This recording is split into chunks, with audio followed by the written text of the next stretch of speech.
welcome back to my YouTube channel. Jadi hari ini aku collab sama YouTuber di Malaysia. Orang ini juga bukan Malaysia, Iban dan Sarawak. orang ini juga YouTuber pemula kayak aku. Sama-sama belajar lagi. Dan sekarang kita mau collab tentang kehidupan mereka. Soalnya mereka nikah campur antara Malaysia dan Indonesia. Jadi hari ini aku mau nanya beberapa pertanyaan untuk kakak sama abang. Ada suara kan? Oh, tapi jawapan tak ada ya, jawapan dengar ya. Ya. Ini jawapan spontan, tak ada skrip. Okay. Tak ada skrip, tak ada apa-apa. Kita baru kenalan dulu kita. Ya, oke. Les. Oke. Jadi saya sudah tahu dia, saya sudah kenal dia. Dia orang satu klik. Oke. Saya Tony, Tony ataupun AKA Apaiwell. Nanti link YouTube-nya aku akan buat di description. Boleh di subscribe juga. Kalau boleh dicek juga nanti gimana keseharian orang itu di YouTube channel orang itu. Jadi aku akan mulai tanya ya kak ya. Ya silakan. Boleh cerita nggak gimana awal mulanya perkenalan kakak sama abang? Awal-awalnya. Kamu nak jawaban berdua kah? Jawaban dari saya kah? Jawaban dari dia? Terserah. Nah itu kan awal mulanya kenalan kan gimana? Gimana kenalan dulu mula? Kau ingat? Di bawah pokok bambu. Orang serius belajar.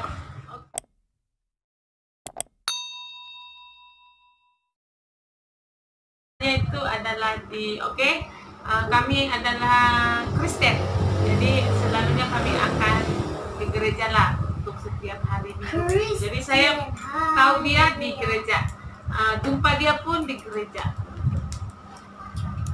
Betul kah? Tak betul. Oke, betul lah tuh. Saya pun jumpa yang dekat gereja lah kita jumpa. Jadi betul lah apa yang dia cakap. Kalau tak betul tuh maksudnya dia jumpa orang lain lah. Kalau saya cakap tak betul maksudnya dia jumpa orang lain. Oke, sah. Kalau saya cakap betul ya memang pertemuan kali pertama tuh ya memang dekat gereja. Dan saya rasa yang chemistry yang paling bagusnya lah dua-dua kami orang berhijrah ke Pulau Pinang pada tahun yang sama, bulan yang sama, cuma tarikh yang berbeza. Hari saja kah beza dia? Saya tahun 2008. Jadi sekarang untuk Baloman tahun 2000 dekat 12 tahun kami dekat sini. Nanti bulan 8 kita akan 12 tahun. Tanggal berapa? Saya datang sini sebelum saya 11 hari bulan. Ya, saya 14 hari bulan. Tapi saya mula kerja 14 hari bulan ya, 14 hari bulan. Tapi saya sebelum saya datang di kerja setelah hari bulan saya datang sini. Jadi awalnya kenalan di gereja, terus bukan dekat airport. Bukan dekat airport. Kenal dari sana, terus akhirnya yang ngajak ngedek duluan siapa? Keluar. Yang ngejak duluan. Atau dia yang ajak, saya ajak rombongan. Iya. Kami orang bukan date secara personal. Misal bila satu gereja nih kita keluar ramai-ramai kan. Dari dulu yang saya ingat Kak Marlina yang bawa kan. Pergi Taman Pelangi. Saya tak pernah pergi Taman Pelangi dan dia orang ajak pergi Taman Pelangi. Dan saya ingat blok tempat dia makan tu blok L. Dan sekarang Kak Liz tu menjaga dekat depan blok D. Jadi kan dia ada blok L ya. Sekarang Kak Liz tu masih menjaga lagi dan agak maju juga, sekarang dah pindah dah dekat depan blok D ya. Dan depan seberang jalan tu. Jadi setelah di situ baru kenalan pacaran gitu. Terus pacarannya berapa lama? Setelah pacarannya berapa lama untuk menuju ke pernikahan? Iya, kurang macam tu tak kata pacaran ataupun tu lebih pada kawan. PDKT macam apa, lebih mengenal dia siapa, aku siapa begitu. Saya rasa masuk 3 tahun, belum tak sampai 3 tahun tetapi mau masuk 3 tahun begitu kan. Kurang lebih lah, kurang lebih 3 tahun. Lebih kurang ya. Lepas sebab masa dah lama tak karena perkawinan antara dua negara kan, Indonesia dengan Malaysia. Jadi disebabkan oleh dari awal pada mulanya saya ingin kawin dengan dia, orang tua dia sudah bagi macam warning lah. Dia kata kalau kamu mau ikut dia, dia macam kasih izin. Dia bukan sebab antara negara kan. Kalau mungkin antara negeri macam Pulau Pinang ke Kedah mungkin senang saja, ini sudah negara. Jadi saya kata dengan ibu mertua saya, ya memang kalau kamu orang Batak perempuan harus ikut lelaki, itu memang sudah dia punya adat sejak. Oh iya kak, baguslah kalau begitu. Jadi kami Ada buat lampu hijau. jadi kami buat rancangan, oke, kita kawin di Malaysia. Sebab itu kami buat di Malaysia dan kami tidak buat di Sarawak. Kenapa? Disebabkan saya kan dulu bekerja sebagai itu operator kilang kan, operator kilang. Jadi paspor saya dulu adalah paspor bekerja, bukan bisa melancong, ikut melancongnya bukan. Macam sekarang lah, paspor sekarang dengan paspor yang dulu tidak sama. Jadi bila saya harus pergi Sarawak, dia ikut dia punya adat istiadat, saya harus macam finish kontrak dulu, pangkal saya punya paspor bekerja, baru keluarkan paspor yang terbaru, yaitu bisa melancong. Belum lagi melancong dulu, baru saya boleh ikut dia punya macam kawin di Sarawak apa semua begitulah. Jadi kami ambil jalan yang mudah. Sebab itu kami kawin di Pulau Pinang. Dan keluarga daripada Sarawak datang, dari Indonesia pun datang bertemu di Pulau Pinang untuk perkawinan kami itu. Tapi untuk maklumat yang bagi yang nak kawin, kalau orang Malaysia, bagi nak kawin tu sebenarnya tips adalah kalau kamu nak kawin dekat Pulau Pinang, pastikan alamat kamu berdaftar dekat Pulau Pinang. Kalau IC saya masih Sarawak, saya tak boleh kawin dekat Pulau Pinang. Jadi saya kena, IC-nya udah IC sini. iya, maksudnya alamat saya kena tukar, reason dia kena tukar, saya kena tukar alamat saya Mana untuk IC Pulau kau? Pinang. Bagilah contoh. Tak Kalau boleh. kayak kita surat pindah itu nomornya kan ada. Kalau kayak kita surat pindahnya kita harus udah pakai surat pindah dan Ya tempat betul. menetap Iya, di apa itu. Jadi hari itu saya terpaksa tukar. Memang kalau asli memang saya orang asal orang Sarawak. Sarawak, okey. Suku Iban, okey, suku Dayak lah, okey. Indonesia cakap Dayak. Dayak lah, okey. Lebih fokuskan lagi Iban. Jadi tip nak kahwin begitulah. Kenapa saya tak mau? Kalau kahwin Sarawak mungkin ambil masa, saya nak pergi balik lama. Lepas tu kena ada term dia. Kalau nak kahwin register dekat JPN dia kena gantung nama, maksud dia kena daftar, kena bagi orang tahu 21 hari. Ada juga kahwin express, ada juga ada term-term dia. Tapi ada alasan dia Ada lah. alasan dia, tapi mau memudahkan sesi majlis tu, jadi kita buat keputusan dekat sini dan ya, sehinggalah kami adanya sampai saat ini dan di sini dan di sini. Okey, mungkin ada yang terlepas pandang cerita, nanti kita boleh apa-apa ya, Lanjut lagi. lanjut lagi lah. Terus Okey. kalian menikah secara sipil aja atau dua-duanya, menikah secara sipil dan menikah secara agama? Dua-dua sekali. Dua-dua sekali. Pada mulanya kami menikah secara sipil dulu. Lepas itu 10 hari ya. Kami di sipil 17 hari bulan, di gereja 27 ya. 27 hari bulan 10. Bulan yang sama, cuma hari yang berbeda. Berarti didaftar dulu pernikahannya, Iya. baru acaranya Iya, di gereja iya. gitu. Sebab untuk maklumat kan, kalau orang yang kahwin dengan warga asing di Indonesia, dia ambil masa proses dia lama. Sebab dia kita kena pergi Putrajaya, kena pergi konsulat Indonesia, kena submit borang akuan bujang. Kalau dia cerita dia balik, dia macam mana dia balik hari tu, kena tahan dengan immigration. Lepas tu dokumen dia tak cukup, masalah dokumen tak cukup, hari tu saya kena hantar dia balik. Sebab kita nak kahwin cepat, sebab dia boleh duduk dekat sini dalam 30 hari. 28 hari saja. 28 hari. Jadi tahu Ya. pergi konsulat, dia cakap orang tak cukup. Dari kepala desa dia, Bukan tak cukup salah. bukan tak cukup, salah. Kepala desa dia tak tahu apa dokumen yang perlu untuk orang. Belum pernah mungkin Ya, kejadian. betul. Ya. Dah kejadian. Jadi hari Perkawinan luar tu, negara gitu. hari tu juga saya hantar dia balik tengok masalah dia. Kita pergi konsulat. Sampai saya sendiri berayu dengan konsulat. Saya nak tengok contoh, boleh tak? Supaya saya Contoh surat itu macam mana? Biar lebih gampang urusnya. Ya. Iya. Dulu ada WhatsApp, tak ada lagi kan? Tak ada, ada messenger. Pakai messenger. Nasib baik sudah ada Facebook ya, dari messenger. Kena tangkap gambar contoh dia, saya minta sebab supaya senang kerja kepala desa Ya. sana urus dia. Jadi kalau dari segi sebab dia orang Kristian, jadi dia kena kepala desa yang urus dari segi sivil lah. Kalau Muslim dia pergi pejabat agama dia. Ya. Itu saya tak kasih. Tapi betul, pejabat agama dia pergi pejabat agama kena ada surat akuan bujang. Saya pun kena ada surat akuan bujang, yang tu saya tak ada masalah, suruh kawan saya urus dan mak saya memperakui saya seorang yang bujang. Okey, tips sebab itu ini saya akan pecah rahsia bagi penjawat awam ataupun kaki tangan kerajaan yang sudah kahwin. Dia kena istiharkan dia. Kalau ada pasangan yang kahwin dengan Indonesia tu, dia cakap tak boleh kahwin lebih, itu bukan. Sebab dia tak berani nak declare dia sudah kahwin. Itu saja. Itu je saya untuk makluman, okey. Sebab kenapa? Sebab dia selalu cerita banyak. Kenapa cakap tak boleh lah kalau polis ni kahwin. Mungkin dia dah ada isteri. Kerja kerajaan dia orang Mesti dia dah ada isteri. Bukan tak boleh. Kalau dia kena declare, maksud declare dia kena isytihar perakuan dia kahwin ke belum. Jadi Tak boleh dapat surat bujang tadi ya. Ya, bukan surat single dia sudah. mungkin dia boleh cakap dia sudah isteri, boleh juga kahwin. Kalau Islam kan dia boleh kahwin 2, 3, 4, tak kisah. Tapi Kena ada izin. kena izin. Tapi sebagai penjawab dia kena declare perkahwinan dia tu. Kalau tak declare nanti ada masalah lah di sebaliknya. Okey. Ya. So, rumit nggak menikah dengan warga negara asing? Dari ceritanya tadi udah rumit sih ya. Serumit apa sih itu menikah? Serumit macam buat piramid. Piramid tahu serumit. Sebenarnya tak waktu saya pernah fikir lah dulu. Pernah juga fikir tengok orang urus. Macam mana urus. Bayar dekat orang 1,700, 2,000 bagi Ada orang. sanggup 3,000 sanggup 3,000. Calo lah kalau di Indonesia bilang calo. Iya, Tapi saya sendiri yang urus, saya cari pengalaman sendiri.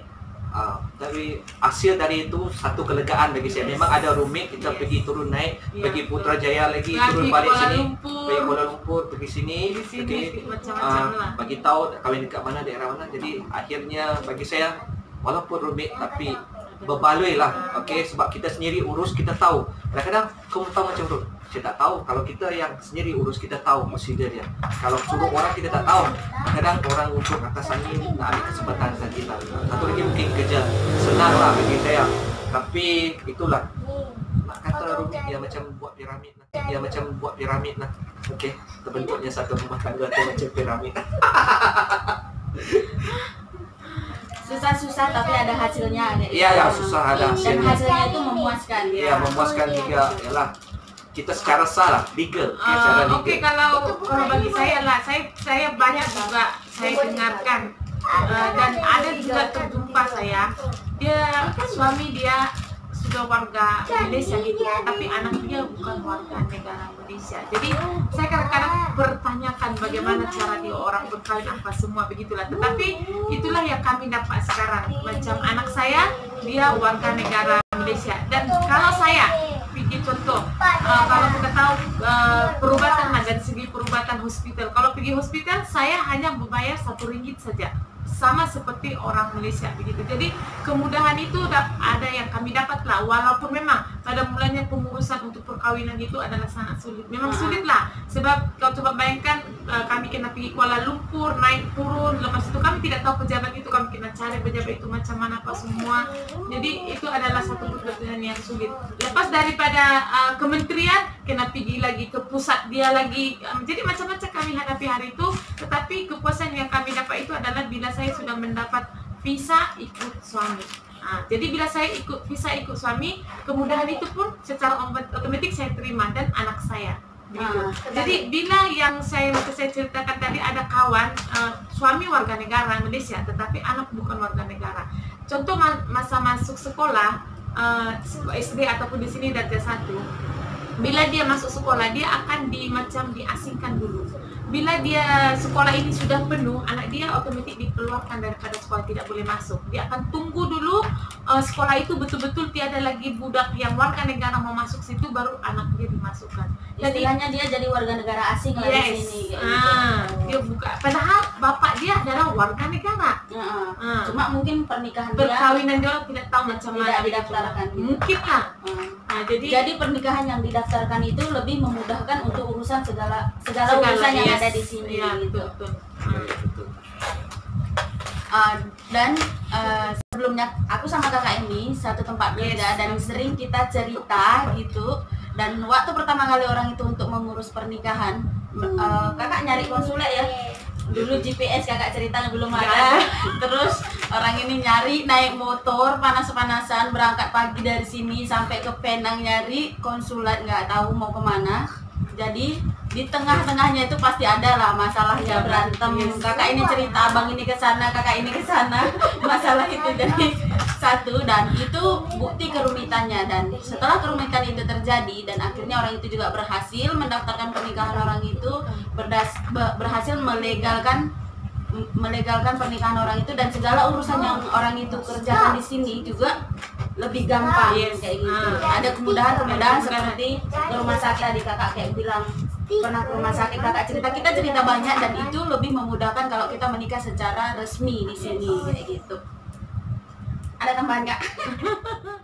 Dokumen apa aja yang diperlukan untuk menikah di sini? Dokumen kakak sama dokumen dia. Kalau kayak tadi kan kakak udah bilang surat bujang itu salah satunya. Kalau bujang itu mungkin dari dia seorang saja yang bujang. Kalau saya, aku pun ada, tetapi ada lagi yang lain-lain. Tapi kalau dia setia, Indonesia banyak rumit sih. Kalau dari Indonesia, borang-borang. Tapi saya sudah lupa itu borang apa saja guys ya. Kalau kamu orang nak tahu, kamu orang boleh cari di Google dan kamu orang boleh type di sana. Sebab dia ada itu surat, ada dia punya, ada nomor surat dia seri kan, nomor seri kan, di tepinya itu. Jadi kita kalau bicara di Google dia akan keluar terus begitu. Jadi saya sudah lupa itu nomor seri dia apa semua, tetapi pasal perkawinan semua itu ada. Penting kartu keluarga. Kartu itu tiada, memang tidak boleh, konsulat tidak terima. Walaupun Malaysia, negara Malaysia tidak kartu keluarga, tetapi konsulat kita di Malaysia menerima itu kartu keluarga. Itu penting. Kayak kemarin kan kak, kita ada cerita kan tentang kartu keluarga yang kakak bilang kakak dikeluarkan di kartu keluarga. Dan ternyata kan aku penasaran nih, aku cari di Google, ternyata kakak boleh ngurus kartu keluarga di Indonesia pakai nama kakak dan nama abang kakak dan nama anak kakak juga, tapi posisi orang itu adalah warga negara asing kayak gitu. Karena pernikahan kalian udah terdaftar kan di Indonesia. Sudah, resminya. Jadi kakak pun bisa mengurus surat. Mungkin kepala desa nikah kita belum tahu karena kejadiannya belum pernah ada. Tapi aku baca di Google boleh diurus, karena kalau pernikahan yang resmi itu bisa memudahkan untuk mengurus kartu keluarga tadi. Karena nama kakak kan otomatis keluar dari kartu keluarga, jadi itu fungsinya tadi pernikahan yang resmi tadi. Sebab nggak tahu kan, bila kita tanya yang kerja di kepala desa pun katanya orang itu mungkin karena nggak ada case kayak kami lah, nggak ada case kayak kami kan kawin campur dari warga negara, jadi itu mungkin orang pun tidak tahu. Thank you. Setelah menikah di Malaysia, ini tadi sudah kita bahas apakah pernikahan didaftarkan di Indonesia, sudah kita bahas tadi ya kan, memang sudah didaftar pernikahannya di Indonesia dan di Malaysia. Jadi dua-dua negara mengetahui status pernikahan mereka gitu. Jadi kalau ada masalah di Indonesia atau di sini, dengan secara gampang urusan semua boleh diselesaikan. Terus mahal nggak biaya pengurusannya, pernikahannya? Tidaklah. Kalau dari saya sendiri ya, sebab saya adalah warga negara Indonesia. Jadi bila segala urusan saya buat di Indonesia adalah ini, itu zaman 2012 ya. Tapi zaman sekarang saya tidak tahu. Mungkin sogok lah. Itu semua pakai duit. Betul, saya tidak tipu. Sebab saya sendiri mengurus saya punya paspor pun pakai duit. Jadi bila saya datang ke sini untuk mengurus saya punya perkawinan itu, oh my god, saya terkejut. Betul-betul saya terkejut. Saya kata Malaysia memang the best. Dia punya segala urusan. Kenapa saya cakap Malaysia adalah the best? Coba bayangkan, dalam satu urusan itu, saya rasa di kementerian saja kita bayar ya. 10 ringgit kah? 10 ringgit kamu orang coba bayangkan guys. Di kementerian saja kami bayar. Saya tidak tahu dia itu sebab apa. Kementerian luar negeri kami bayar 10 ringgit. Lepas itu langsung tak bayar apa-apa. Hanya tunggu nomor, lepas itu panggil, sudah itu saja urusan di sini. Itulah dari segi keuangan tuh memang 10 ringgit itulah saya rasa itu saja.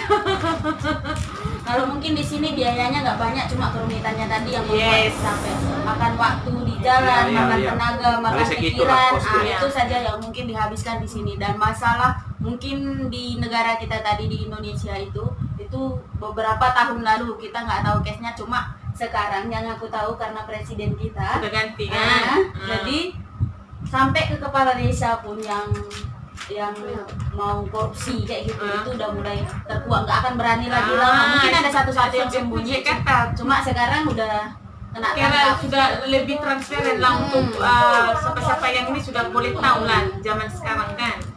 Orang sudah dikorek sampai ke dalam-dalamnya kayak gitu. Baguslah ada peningkatan juga dari segi itu. Tapi aku juga pernah ngurus apa itu surat pindah kakakku dari kampung mau pindah ke Medan, mau pindah kartu keluarga ngikut kakakku dia. Cuma dia nyuruh aku ke kantor catatan sipil juga untuk minta apa itu. Orang itu memang terang-terangan minta duit untuk mempermudah pengurusan itu. Kalau enggak ya kita harus nunggu giliran kita yang paling lama kayak gitu. Tapi itulah kalau di Malaysia tunggu giliran itu ya orang kata taklah sampai sejam. Cuma kalau di Indonesia tunggu giliran itu berbulan-bulan Ya. Kalau di Malaysia cuma berapa jam lah, 3 jam begitu oke. Tapi di Indonesia yang berbulan-bulan itu yang membuatkan kita jadi macam penasaran kan. Sebenarnya kerja itu mudah kan tidak kan, kita mungkin tidak tahu sebab orang itu yang buat kerja. Dan itu akhirnya juga kita yang membuat kita mengeluarkan duit Iya, juga, karena kita kita mau cepat. cepat kayak gitu. Karena waktu aku ngurus KTP dulu, kayak mamaku sendiri lah dia bilang kasih uang terima kasih, itu kantor kecamatan sudah nggak terima uang terima kasih segala macam. Sekarang lah Nah, bagus. itu aku tahun berapa? 2015 mungkin aku ngurus KTP itu dulu. Oke lah 2015 sudah kira itu kan nggak menerima uang terima kasih lagi kayak gitu. Tapi masalahnya yang satu saya herannya ke Indonesia, dia senang-senang boleh matikan paspornya, boleh buat balik. Oh itu aku nggak tahu. Tapi sekarang nggak tahu. Nah sekarang Ya, dulu lah Sekarang dulu. nggak tahu. Kalau ke Malaysia tak boleh. Nah, sekarang dia sebab udah boleh pakai press. sistem sidik jari. Nah. Dulu kan enggak kan. Iya, betul. Orang boleh tipu-tipu pakai Iya. ijazah, pakai Iya. nama orang, Semua boleh tipu. bilang. Itulah sekarang kalau orang mau kerja ke sini, kalau dia ex Malaysia mau masuk kerja di sini, dia kalau udah pernah bermasalah dia susah mau masuk Sebab sudah balik. ada sidik jari itu. Sebab udah ada sidik jari itu. Itu di sidik jari itu orang yang biasa nggak lolos. Medical semua lolos, di situ orang itu yang nggak lolos, yang bermasalah Ada record lah, bermasalah. record yang tak bagus ya. Itu waktu aku datang ke Malaysia 2015 itu belum ada, tapi waktu aku mau masuk ke Penang itu sudah ada. 2000 berapa masih sini? 2018. Nah, di situ udah ada.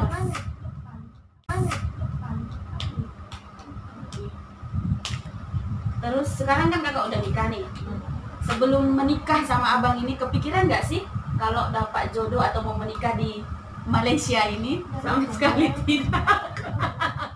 Akan mendapat jodoh ataupun pasangan seumur hidup adalah warga asing ataupun warga asing dari saya lah, maksud saya warga Malaysia. Jadi tidak langsung tidak kepikiran. Kalau abang kenapa memutuskan menikah dengan perempuan Indonesia? Karena dari pengalaman aku, kebanyakan orang di sini kan look down to Indonesian girl Ya. untuk ke Ya, perempuan saya pun Indonesia. ya, Orang untuk kenyataan yang saya melihat suka. rendah karena aku pengalaman gitu. Iya. Karena kalau orang Saya nanya asal mana Indonesia, jadi Dia orang terus pandang rendah pandang gitu. rendah Yes, kayak gitu. saya suka statement. Kenapa? Sebab saya sendiri pernah pegang sendiri waktu saya sekolah. Ah. Waktu saya tingkatan 6, saya pernah sendiri saya kata, saya takkan kawin dengan orang Indonesia. Itu kenyataan yang betul. Dan saya fikir balik, makan diri. Makan diri. Dan rupa-rupanya jodoh. Makanya jangan terlalu benci jadi cinta. Tapi ini bukan saya buat, ini reality, oke? Waktu saya dengan kelasmate saya tingkatan 6 atas, so umur saya lebih setahun daripada umur saya dalam 19 tahun. Guys, 19 tahun dia mengaku dia Iya. tidak mau kawin dengan warga negara Di Indonesia itu statement, sebab tu yang saya suka. Jadi apapun yang kita katakan, jangan terlalu kita yakin dengan apa yang kita tahu. Kita tak tahu, sebaliknya ada perancangan yang lebih bagus, iaitu Tuhan itu sendiri. Dan kerana kita tak tahu, kita boleh fikir, kita boleh rancang, tapi yang menentukan adalah Tuhan. Okey, jadi Tuhan membawa saya jumpa dengan dia. Bagi saya itulah tulang rusuk saya yang Tuhan telah sediakan, tulang rusuk yang telah hilang. Dia adalah sebagai pendamping hidup saya lah, pelengkap bagi kehidupan saya. Okey, jadi Dia boleh masuk dalam. saya pribadi saya minta maaf lah kalau saya keluar statement macam tu, sebab saya percaya untuk statement next yang saya akan interview dia ada bumbu kait dengan itu. Okey. Jadi sekarang nggak ada pemikiran untuk merendahkan perempuan Indonesia lagi setelah menikah dengan masih juga terbayang tuh 55 sebab saya looking forward maksudnya kebanyakan orang sekarang kalau mostly kebanyakan kenapa orang pandang rendah itu tajuk yang bagus kita akan bincangkan. Masih juga terbayang tuh 55 sebab saya looking forward maksudnya kebanyakan orang sekarang kalau mostly kebanyakan kenapa orang pandang rendah itu tajuk yang bagus kita akan bincangkan untuk next. Oke. Terus menikah ini kan ada keluarga, kita kan nggak menikah, kita kan nggak menikahi pasangan kita aja. Kalau kita menikahi keluarga istri kita, keluarga suami kita gitu. Terus waktu pertama kali mengutarakan rencana pernikahan ini, gimana pandangan terhadap keluarga abang sama keluarga kakak? Adakah setuju, adakah menolak, adakah? Bagi saya pihak keluarga saya rasa tak ada masalah sebab semudah-mudahnya saya rasa orang Iban ni kalau suku saya lah paling senang kalau istiadat kahwin ni paling senang dan paling murah. Nak kahwin murah saya bagi tahu carilah orang Iban. Nak paling murah cari orang Iban. Sedikit mas kahwinnya. Pasal kenduri kamu tak payah pening kan. Cukup ada 1,000 boleh kahwin. Tak kahwin GPN saja. Jadi sekarang kebanyakan orang kami lah mesti apalagi orang percaya pada Tuhan dia lebih memudahkan segala sesuatu maksudnya. Ya jelas kalau kita orang yang berpegang pada firman Tuhan, Tuhan Yesus datang memudahkan segala sesuatu. Jadi kita perkara yang didahulukan kita bantu dulukan, utamakan. Kalau sebelah orang Batak kita maklum dengan orang Batak dengan adat istiadat dia. Sebab sebelum saya kahwin pun di counseling dia cakap kamu bukan hanya kahwin dengan dia, kamu pun dah kahwin dengan keluarga dia dengan adat dia. Tapi berlawanan. Ya berlawanan. Tapi seorang saya paling tentang kalau istilah pasal adat dia orang memang saya tentang. Tanya sendiri. Tapi saya bersyukur juga bapa mentua saya bukan orang tak kuat adat. Dia orang yang kuat adat. Tapi dia terima juga saya dan paling tidak terima saya rasa mak mentua saya.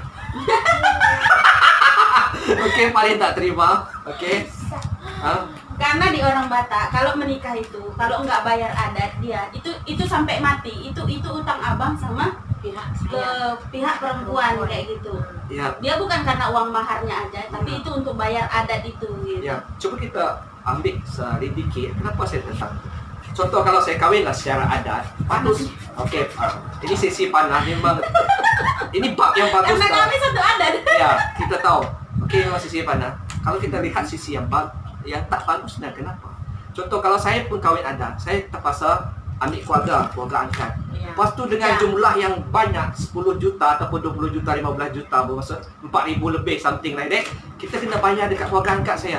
Why not duit tu saya terus bayar dekat bapak mentua saya saja? Kita buat kenduri lah, tak payah saya ada keluarga angkat. Dia ada keluarga saya, bapak mentua saya, keluarga saya tadi. Kalau kita tengok adat tu, jadi kita bagi saya saja dekat duit tu orang tu. Memanglah cakap itu keluarga kamu. Besok kalau kamu balik sana, kamu ada keluarga. Habis tu bapak mentua saya ni bukan keluarga saya. Kita sudah satu keluarga. Dari hasil duit yang kita tu, bagus bagi kita buat adat tu. Bagilah duit dekat bapak mentua. Lagi untung sama keluarga saya boleh makan sikit juga. Boleh minta diskaun. Tak, itu pendapat saya. Dia betul ke tak betul, setiap orang ada pandangan dan pendapat masing-masing. Tapi saya memang tentang habislah. Ini ada orang Batak yang cerita tentang beli marga kan kalau orang luar menikah ke orang kita orang Batak dia harus beli marga gitu. Sebenarnya nggak harus bayar pun boleh kalau kita pakai marga pariban kita karena duit yang kita bagi itu sebenarnya itu masuk ke adat lagi. Sebenarnya bukan dipakai untuk kemana-mana kayak mau beli ulos, mau beli ikan, mau beli apa itu masuk ke pengantin lagi jalan duit itu bukan ke orang itu. Bahkan orang yang marganya kita pakai tadi duit orang itu pun bahkan keluar untuk kita gitu. Itu semua untuk ke adat karena memang adat orang Batak diakui di Indonesia itu adat yang mahal gitu. Menikah sama perempuan Batak itu nggak gampang gitu karena kalau sampai tua itulah kendalanya kalau menikah sama perempuan Batak gitu. Iyalah, tapi memang karena adat Batak itu karena kami ini kalau kami ini di sana dibilang Boruni Raja, kami ini putri-putri raja gitu. Iya kan Kak? Boruni Raja, kami ini Boruni Raja dan kalau laki-laki itu anak Niraja gitu. Okey, sebab itulah banyak orang sahabat-sahabat kahwin dengan orang Batak dia tak berani balik kampung. Jangan efek. Jangan bang efek. Balik memang sama 5.000 udah habis tuh. Iya, karena keluarga besar bukan